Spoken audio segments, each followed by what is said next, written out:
Just add like putting your hand over his face at some point. Just like, this should be, if the last movie was chaos, this is chaos times 10. There always has to be a personal connection for me, something I can relate to. And I never thought of it in terms of like, we gotta go big, we gotta make this gigantic. To me, it was just reminding myself of what it felt like to be about to graduate high school. John has an essential, like, Peter Parker-ness. John Watts is everything. This is his vision, his movie. He has complete command. You can see his progression from Homecoming to now, in that he really is on his game right now. Bravo!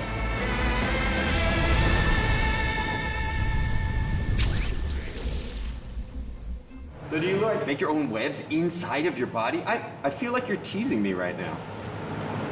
Yeah, he's not teasing you. It's just that, you know, he can't do that, so. I was just trying to not get fired on the first one. It was a private conversation. I don't like joking about this. It was hard for me to talk to you about. But they were high school movies to me. So I thought if you start sophomore year, you could do sophomore year, junior year, senior year, one movie at a time for me. And now it's senior year. John Watts just rolled up his sleeves and brought this tone that felt a little bit younger, a little bit more subversive in a comedic way. He brought this quirky sensibility. John Watts came in and he said, I want to do it like a John Hughes movie. That was entirely his idea from the very beginning. This is sort of his Breakfast Club. This is kind of his journey into that arena. John has this incredible ability to relate and then show the world that kind of teenage perspective. What was really interesting about it for me is John's sensibility of this almost high school comedy wrapped into this Marvel universe. What I think separates his versions of Spider-Man is that it's not serious. What I love about John Watts is the way he's able to undercut the seriousness of the films by layering in that these kids just want to go to college. He loves bringing out the humor. He's encouraging us to improvise and to kind of throw in. When he's got the takes that he wants, he'll always say, okay, one more just for you. Do what you want to do. Now let's have some more fun, or do whatever you want. He always gives you an opportunity to play around. One more like that. That was amazing. I've watched you from deep behind Norman's cowardly eyes, struggling to get everything you want while the world tried to make you choose.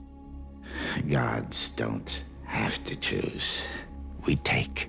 Great. Last one, Goblin's choice.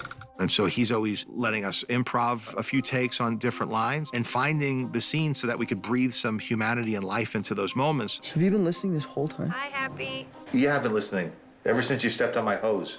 I didn't. Maybe it's broken. John is amazing. Just how skilled he is with putting these movies together while not losing connection to character and what's going on and the emotionality of it. He really handles that so deftly. I really enjoyed that, and making things funny, no matter what it is, which is a lot of fun. Ready? All right, what'd you think? Not a lot of directors have that confidence to be able to float it all up in the air and juggle it and then put it together. That's a unique quality. So let me do like one that's really like eyes wide. Yeah, just from the top. Okay, let's try that. John is really good because he's tough, he's clear, he has vision. He's a real filmmaker, but he's also loose. And the other thing, which is really important, I think, is that he takes the work very seriously, but himself not at all. I feel like if that's like any indication of what he is like as a director, he's just very smart and like he knows what he wants. Not a pushover. Not afraid to say, that doesn't work. No, nah, I don't do that. I only do this because he has it in his head. And I think that there's been many times where I've shot something and I'm like, this looks amazing. And John's like, yep, it does, but just do it again and take a beat because I'm just gonna add a line in there for Tom to say something. He's not afraid of going deep when it's deep. He's not afraid of going crazy and weird and offbeat humor when that's called for. And he's able to like keep a light, fun set while having all the responsibility. It's just so cool. He knows what he can and cannot do and what he should and should not do on these sets, and what's accomplishable and what's not. So he really has grown. Yeah, that's pretty great. I'm happy. Let's do one more for shits and giggles. Let's do it. The reason why I think John's so collaborative is he takes the kind of old school Disney approach of, you know, best idea wins. He's always open to anyone, whether it's a person working at craft service or if it's a PA. The first day I walked in to a story room, new to the Spider-Man franchise with MCU, I'm just gonna be a fly on the wall. He turns to me and he says, "What do you want to see in this movie?" And as good as John is at the big stuff and as good as he is at the action, and he's great, he's really an actor's director too.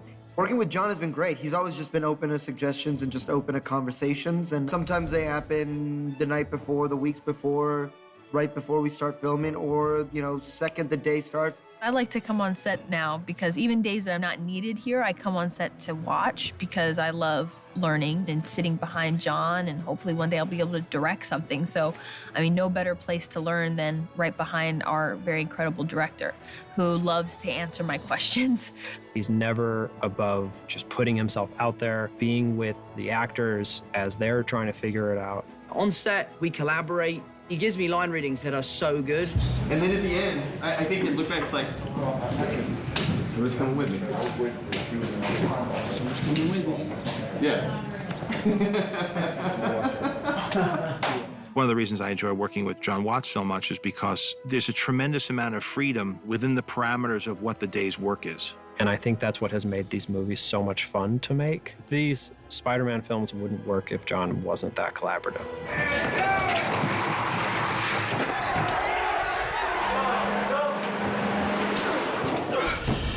On the first movie, he was nervous, and now he's just like this baller director. You know how people kind of level up in a video game? That's sort of John Watts through like 3 movies. John Watts has done such a wonderful job of creating this genre of superhero movie that kind of hasn't been told before. It's great to just go back to Homecoming and Far From Home and figuring out any other things that we could connect, because I just want it to be a complete world where you can see things in this movie that are referencing back to things in the first movie, so that it does feel like one story that we've been telling over 3 movies. It's really nice to have a level of that, like, positive reinforcement of like, oh, you didn't completely it up, you know, screw it up. Sorry. Yeah, what is this one soundbite that will actually be in this that you want me to say?